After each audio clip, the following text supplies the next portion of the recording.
How to use cap station and cap ring. Place a piece of backing paper on the cap station. Open a sweatband inside the cap. Keep the brim up and put it on. This cap ring has a line in the middle. Make it a straight line with the center line of the cap.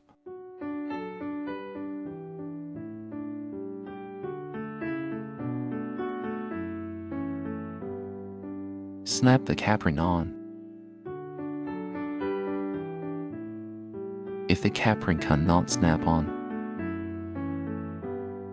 unscrew this screw to make adjustments.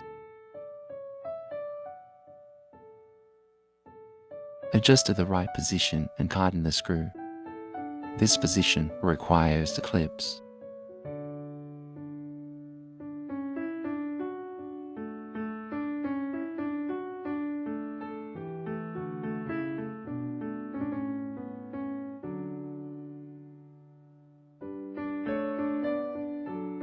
It's the same on the other side. There are 2 snaps on the top and 1 on the bottom. Then click on the 3 snaps to remove the cap.